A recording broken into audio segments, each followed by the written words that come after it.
Hello students, तो हम लोग अब बात करने वाले हैं domain and range of a function. ठीक है, हमने मैपिंग देखा, फंक्शन का मैपिंग देखा।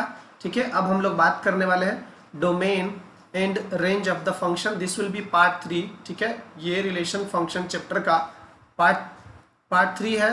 So let's start. This is part 3। Okay, यहाँ पे बात हम लोग करेंगे डोमेन ऑफ द फंक्शन। पहले बात को समझते हैं कि डोमेन का मतलब क्या होता है। देखिए, डोमेन का मतलब क्या होता है।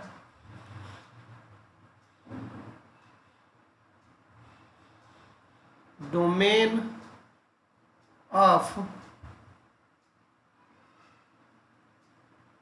फंक्शन। ठीक है, यहाँ पे हमारे पास अगर कोई फंक्शन है, let's say f of x is equal to, let's say f f x is equal to कुछ भी लिखा है, मान लो ऐसा लिखा हुआ है 1 upon x, let's say this is f of x. So होता क्या है ना, डोमेन का मतलब ये होता है कि हमें करना क्या होता है, ये वाला जो फंक्शन है ये अपने पास कौन कौन से वैल्यू को ले करके जिंदा रह सकता है। जिंदा रह सकता है मतलब कि कौन कौन से वैल्यू को ले करके ये डिफाइन रह सकता है। जैसे कि यहाँ पर अगर हम देखें, अगर मैं आपको बोल दूं कि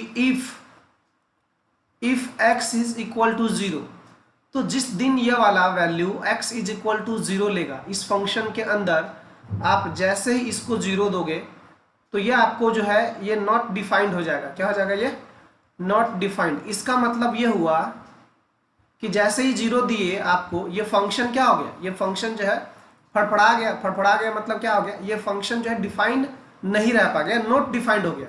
ये फंक्शन नॉट डिफाइंड हो गया। तो नॉट डिफाइंड हो जाने का मतलब है कि इस वैल्यू को फंक्शन एक्सेप्ट नहीं कर पा रहा है। ठीक है, इस वैल्यू को फंक्शन एक्सेप्ट नहीं कर पा रहा। तो इसका मतलब है, तो डोमेन का मतलब होता है, domain is collection of value, collection of value of this set ए। ठीक है, इस सेट ए के अंदर का, जैसे मान लो कि ऐसा है, ठीक है, ऐसा,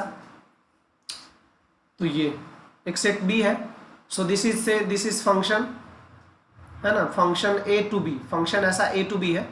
तो ये वाला जो सेट होता है, ये वाला जो सेट होता है, इस सेट को बोलते हैं डोमेन सेट। इसको क्या बोलते हैं? डोमेन सेट ही बोलते हैं। और ये वाले सेट को बोलते हैं कोडोमेन सेट। कोडोमेन, ये जो आपका सेट होता है इसको बोलते हैं डोमेन सेट और इसको बोलते हैं कोडोमेन सेट। तो इस सिचुएशन में, इस वाले में इस फंक्शन के लिए, ठीक है, इस फंक्शन के लिए मैं क्या बोलता हूं कि इसका x का वैल्यू आप कुछ भी रख दो, लेकिन x का वैल्यू बस क्या नहीं रखना, 0 नहीं रखना। तो इसमें ना x बस 0 नहीं हो सकता, बाकी ऑल रियल नंबर, इसमें सारे रियल नंबर है माइनस एलिमेंटल 0, ऐसा लिख दे रहा हूं मैं। मतलब सारे रियल नंबर एक्सेप्टेबल है, सिर्फ 0 को नहीं ले सकते हैं। So this is what domain of this function. अब बात को समझते हैं। डोमेन का मतलब होता है वैल्यू ऑफ x, जो x का वैल्यू, जो x वैल्यू ले रहा है वो डोमेन होते हैं। सीधा सीधा बात करते हैं, ज्यादा अंग्रेजी पे बात नहीं करेंगे, तो बात समझते हैं जरा सा। अगर मेरे पास कोई भी डायग्राम है, मान लो इसका हम लोग ग्राफ बनाते हैं, ठीक, इसका ग्राफ बनाते हैं किसका, y is equal to 1 upon x का। यहाँ पर देखते हैं, तो मैं चलिए आपके लिए इसका ग्राफ बना के दिखाता हूँ। y is equal to 1 upon x, y बोलो या फिर f ऑफ x बोल दो। f of x is equal to y is equal to 1 upon x.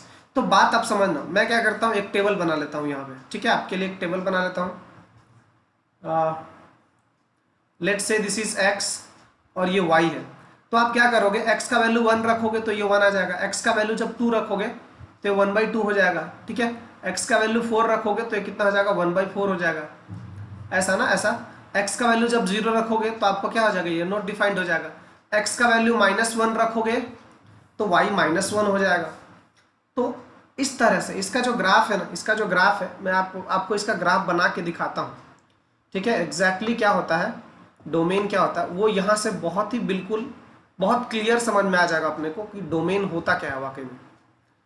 तो हम लोग सबसे पहले इसका ग्राफ बना करके देखेंगे। एक्चुअली क्या है, मैं आपको और डायरेक्ट यहाँ पर लेके आ गया हूँ। हम लोग अभी फंक्शन का कोई भी ग्राफ नहीं पढ़े, मैं डायरेक्ट आपको y is equal to f of x is equal to 1/x का ग्राफ बनवा रहा हूँ।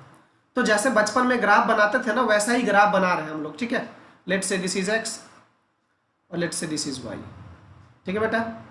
सो अगर ये 1 है तो ये भी 1 है, ये -1 है तो ये भी -1 है, this is 2, this is 1/2, this is -2, this is -1/2।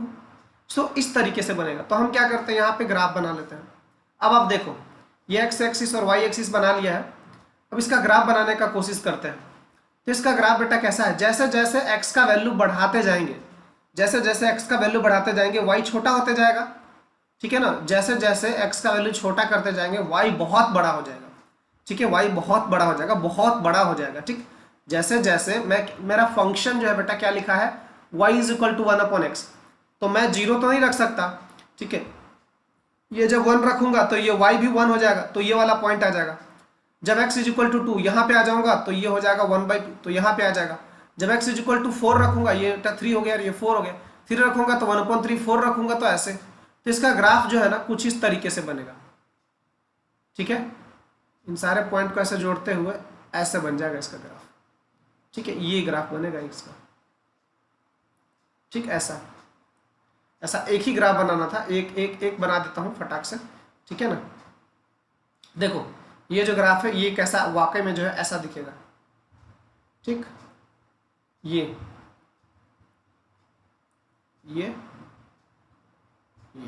ठीक है। अब मैं आपसे पूछता हूं कि जब नेगेटिव वैल्यू रखेंगे तो इसका ग्राफ देखिए ऐसा बन जाएगा, ठीक है। ये बनेगा इसका ग्राफ। ये ग्राफ बनाने का क्या मतलब है, यहां पर बात को समझना जरा। ग्राफ बनाने का मतलब होता है कि जब भी हम डोमेन की बात करते हैं तो डोमेन एक्चुअली हम जब बात करेंगे, जो डोमेन होता है इस ग्राफ पे क्या करो, लाइट जलाओ। इस ग्राफ पे ऊपर से ना, ऊपर से ऐसे लाइट जलाओ। जब आप लाइट जलाओगे, लाइट ऐसे जला रहे हो ऊपर से, तो और इधर से भी ऐसे इस ग्राफ पे क्या करो, इस ग्राफ पे लाइट जलाओ, लाइट। तो आपका क्या होगा, प्रोजेक्शन कहाँ पे पड़ रहा है, हर जगह पे एक्स एक्सिस पे कहाँ छाया पड़ रहा है, एक्स एक्सिस पे कहाँ प्रोजेक्शन पड़ रहा है, वो सारे projection of graph on x axis are domain of this function. Projection of the graph, आप यहाँ पे लाइट जला रहे हो, लाइट, तो आपको पूरा प्रोजेक्शन कहाँ मिल रहा है, यहाँ पूरा प्रोजेक्शन मिल रहा है। ये सारा प्रोजेक्शन मिल रहा है, यहाँ इन सब में क्या मिल रहा है, प्रोजेक्शन, इन सब में प्रोजेक्शन मिल रहा है। तो ये है क्या, डोमेन। तो डोमेन बनाने के लिए क्या करना है आपको, ग्राफ बना लो और ग्राफ का क्या करो, प्रोजेक्शन डालो, ग्राफ का प्रोजेक्शन डालो। ऊपर से लाइट जला के देखो छाया कहाँ पे पड़ता है, तो छाया इन सब जगह पे छाया पड़ेगा।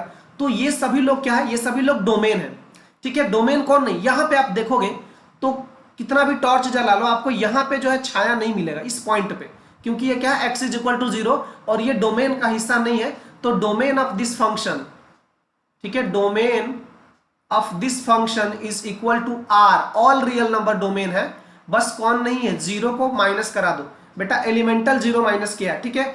ऑल रियल नंबर इसका डोमेन है, लेकिन एलिमेंटल 0 को माइनस करा दिया।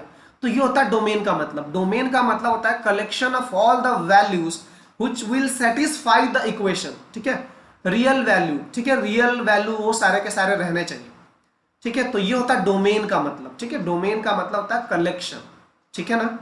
अभी हम लोग देखेंगे अंग्रेजी में पढ़ते हैं क्या क्या लिखा हुआ है नीचे, ठीक है।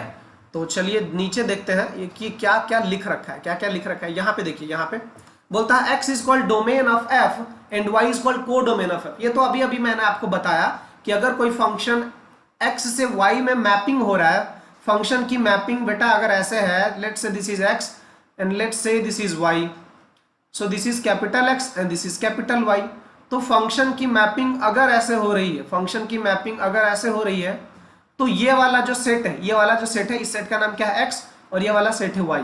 फंक्शन मैपिंग को कैसे लिखते हैं, f maps x to y। लिखने का तरीका ये होता है, इस वाले सेट को क्या बोलते हैं, डोमेन सेट। मतलब इसमें वही लोग रहेंगे जो इस फंक्शन को क्या करेंगे, जिंदा रखेंगे। जिंदा रखने का मतलब आपको समझ में आ गया। फंक्शन जीवित रहे का मतलब है कि फंक्शन डिफाइंड रहे, ठीक है, फंक्शन डिफाइंड रहे। एकदम बेहतरीन तरीके से बोले तो फंक्शन डिफाइंड रहे। तो फंक्शन डिफाइंड रहने के लिए x के वैल्यू का जो कलेक्शन है that is known as domain, that is known as domain of this function. अब ये कोडोमेन क्या है? कोडोमेन, इसमें जितने सारे लोग रहेंगे इनको इकट्ठा एक साथ कलेक्शन, इसके कलेक्शन को कोडोमेन बोलेंगे। यहां पर देखिए एक बेहतरीन बात जो भी हम बात करते हैं वो यहां पर लिखा, given an element x belongs to capital X, there is a unique element in y, unique element y in y that is related to x। ये तो बात कर चुके हैं हम लोग।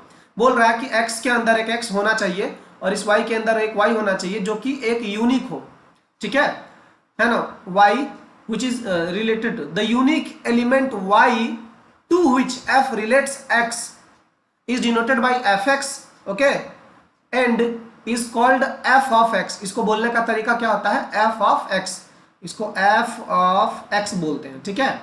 और image of x under f, इसको क्या बोलते हैं? this y is image of x under this function f। तो ये सब बोलने का तरीका है, ठीक है, under f। The set of all values of fx taken together is called range of this function, the set of all values of fx। अब ये जो है आप क्या करोगे, ये क्या fx है, तो fx में जो जो वैल्यू देते जाओगे तो fx का वैल्यू मिलता जाएगा। fx का वैल्यू मिलेगा उसको क्या करोगे? कलेक्ट करवाओगे और उसी को क्या बोलेंगे? Range. Taken together and call range of f और image of x under f, ठीक है, और image of x under f। तो रेंज का मतलब यहां पर आपको सिंबॉलिकली रेंज बताया। रेंज क्या है? Range of f is equal to y such that y belongs to capital Y, ये सच दैट है ना, ये सच दैट है, किसी बुक में ये कॉलन नहीं लिखा रहता है, ऐसा लिखा रहता है। तो this is such that y is equal to fx for some x in capital X। मतलब कि x और y में एक्चुअली हम लोग जो रिलेशन लिखते थे उसमें क्या लिखते थे? x और y लिखते थे। x और y बिलोंग्स टू क्या लिखते थे? Relation R। यहां पे लिखा है सिर्फ y, यहां पे क्या लिखा है? ये एक सेट बिल्डर फॉर्म में लिखा है ऐसा, y belongs to capital Y such that y is equal to fx। y क्या है? y is equal to fx है for some x, for some x। तो मतलब ये जो y का वैल्यू जो आ रहा है ना, जो y का वैल्यू आ रहा है, ठीक है, वही y का वैल्यू क्या बोलते हैं? रेंज। एक्चुअली रेंज का मतलब होता है बेटा, सिंपल बात में करेंगे तो फंक्शन का औकात होता है। फंक्शन नीचे से नीचे कितना वैल्यू ले सकता है और ऊपर से ऊपर कितना वैल्यू ले सकता है, ये होता है एक्चुअली रेंज का मतलब। रेंज, किसी फंक्शन का रेंज निकालना हो तो रेंज का मतलब है कि फंक्शन का औकात क्या है, फंक्शन कितने के बीच में खेल रहा है, फंक्शन का लोएस्ट वैल्यू ये है और फंक्शन का हाईएस्ट वैल्यू ये, ऐसा। तो ये फंक्शन का क्या हो गया? रेंज हो गया, इतना फंक्शन का रेंज हो गया, ऐसा, ठीक है। तो जब फंक्शन के रेंज के बारे में बात होता है तो हम लोग क्या करते हैं, इसका भी डायग्राम बना के हम समझ सकते हैं। चलिए इसका भी डायग्राम बना के समझने की कोशिश करते हैं कि वाकई में फंक्शन क्या होता है। फंक्शन हम समझ चुके हैं, फंक्शन का जो रेंज होता है वो वाकई में क्या होता है? रेंज। तो हम इसके लिए क्या करते हैं, एक चलिए ना, एक हम ऐसा ले लेते हैं, y is equal to fx, okay, y is equal to fx is equal to x plus 2, ऐसा ले लेते हैं, मान लीजिए, ठीक है, ऐसा ले लेते हैं। तो यहां पर क्या है, ये क्या कह रहा है कि x का वैल्यू जब 0 रहेगा तो y इज इक्वल टू 2 होगा। चलिए देख लेते हैं यहां से, x का वैल्यू जब 0 हो, x का वैल्यू 0 है तो y का वैल्यू 2 हो जाएगा, और y का वैल्यू जब 0 हो तो x का वैल्यू, y का वैल्यू जब 0 हो तो -2 हो जाएगा। अब हम लोग क्या करते हैं, इसका बनाते हैं ग्राफ। तो इसका ग्राफ देखिए कैसे बनाते हैं। जब x इज इक्वल टू 0 हो तो y बराबर 2, x बराबर 0 हो तो y बराबर ये 1 और ये 2, ये वाला पॉइंट आ गया। जब y बराबर 0 हो, ठीक है, जब y बराबर 0 हो तो x बराबर -2, x बराबर -1 -2, ये वाला पॉइंट। तो आपका जो ग्राफ है इस फंक्शन का, ठीक है, ये बन गया। ये लाइन एकदम बढ़ता जा रहा है ना, लाइन है बेटा, लाइन का मतलब क्या होता है? लाइन का कोई इंड नहीं होता है ना, लाइन का कोई इंड नहीं होता है, ठीक है। सो ये लाइन बना। अब मैं पूछता हूं ये जो फंक्शन है बेटा, इस फंक्शन का डोमेन बताओ। तो क्या ये वाला फंक्शन किसी x को मना कर रहा है क्या कि तू मत आना, तू आएगा तो मैं बर्बाद हो जाऊंगा, ऐसा कभी बोल रहा है क्या ये फंक्शन? नहीं बोल रहा है, ठीक है। कोई भी दुनिया का x ऐसा नहीं है जो इस फंक्शन को क्या कर दे, बर्बाद कर दे। तो हम क्या बोलेंगे कि इस फंक्शन का जो डोमेन है, डोमेन है, डोमेन जो है इस फंक्शन का, डोमेन जो है इस फंक्शन का सारा रियल नंबर है। इस रियल नंबर पे जितने सारे लोग हैं ना, सब इसका डोमेन है। अब आपको अभी अभी बात समझाया था, बात क्या समझाया था कि आप क्या करो बेटा, लाइट जला दो, लाइट किस पे, वो जो ग्राफ है ना उस पे लाइट जला दो। तो लाइट जलाओगे तो ये सारा पोर्शन आएगा, ये सारा पोर्शन आएगा, लाइट का जो प्रोजेक्शन है। अब ये ग्राफ नीचे आ गया तो नीचे से लाइट जलाओ, नीचे से लाइट जलाओगे तो इसका ये वाला पूरा का पूरा पोर्शन आ जाएगा। तो इसका मतलब क्या है, ये सारा रियल नंबर, ये सारा रियल नंबर लाइन जो है ना, पूरा का पूरा फंक्शन का डोमेन हो गया, पूरा का पूरा फंक्शन का क्या हो गया, डोमेन। अब हम लोग बात तो रेंज की कर रहे हैं, ठीक है, बात किसकी कर रहे हैं, रेंज की। तो रेंज का मतलब होता है, अब रेंज का मतलब ये होता है, देखो, projection of the graph on Y axis, ठीक है, projection of the graph on Y axis. Y axis पे जो ग्राफ का प्रोजेक्शन है ना, वो होता है अपना ये। तो ये देखिए, ये ग्राफ ऐसा था और ये है हमारा वाई एक्सिस। तो क्या करेंगे, इस पे भी टॉर्च जला दो आप, इस पे टॉर्च जला दो, इस पे इधर से टॉर्च जला दो, तो आएगा क्या, ये पूरा का पूरा चीज आ जाएगा, ये पूरा का पूरा चीज आ जाएगा। रेंज का मतलब होता है बेटा वैल्यू ऑफ वाई, वाई का वैल्यू कहां से कहां तक जा रहा है, तो वाई का भी वैल्यू क्या हो रहा है, वाई का भी, इसका जो रेंज है, इसका जो रेंज है वो भी क्या है, आर। इसका जो रेंज है आप देख रहे हो, range of this function, range of this function ये भी क्या है, आर। आर क्यों है रेंज, क्योंकि इसका रेंज कुछ भी हो सकता है ना, इसका रेंज कुछ भी हो सकता है। आप x में कुछ भी रखोगे, y कुछ भी आएगा, ठीक है। आप समझ रहे हो मैं रेंज का मतलब क्या बोल रहा हूं, रेंज का मतलब होता है ये फंक्शन कहां से कहां तक। तो फंक्शन को देखो ना, फंक्शन कितना नीचे जा रहा है और कितना ऊपर जा रहा है, तो ये सब क्या है, उसका रेंज है। तो माइनस इंफिनिटी से लेकर के पॉजिटिव इंफिनिटी। दुनिया वाले सुनिए आप लोग सभी सुनिए ध्यान से, दुनिया वाले आर को ना, आर को कैसे लिखते हैं, दुनिया वाले आर को ऐसे भी लिखते हैं, माइनस इंफिनिटी से लेकर के पॉजिटिव इंफिनिटी तक। इसी का मतलब है आर। आर का मतलब होता है क्या, all set of all real number, और माइनस इंफिनिटी से लेके इंफिनिटी तक का भी मतलब यही होता है।